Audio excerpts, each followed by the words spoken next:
He was not an angel, and she was not an angel. That's how President Trump described Renee Good and Alex Pretti.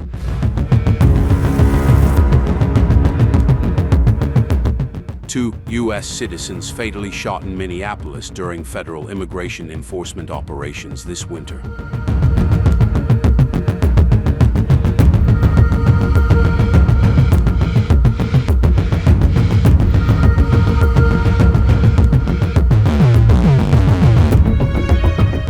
Trump said both deaths were very sad and should not have happened, even if he believes the individuals were flawed, and he emphasized support for law enforcement while acknowledging the tragic outcomes.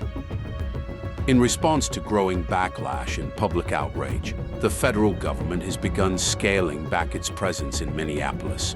White House border czar Tom Homan announced that approximately 700 ICE and Customs and Border Protection officers will be withdrawn from the area, a significant shift after months of enforcement actions that included more than 2,000 federal agents deployed in the city.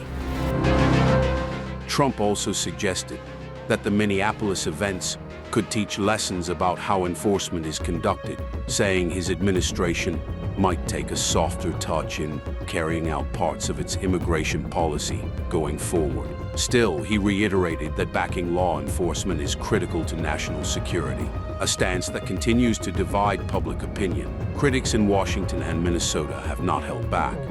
Senate Majority Leader Chuck Schumer called for all ICE agents to leave Minneapolis immediately, arguing that the agency's actions have made residents feel unsafe in their communities.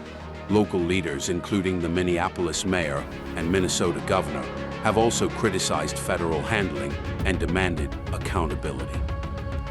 Meanwhile, the U.S. Department of Justice has opened a federal civil rights investigation into the death of Alex Pretti, amid questions about the use of lethal force and conflicting accounts of what happened during both fatal encounters.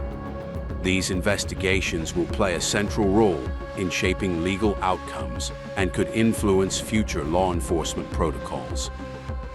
As Minneapolis continues to grapple with its impact, the issue has become a flashpoint in the national immigration debate.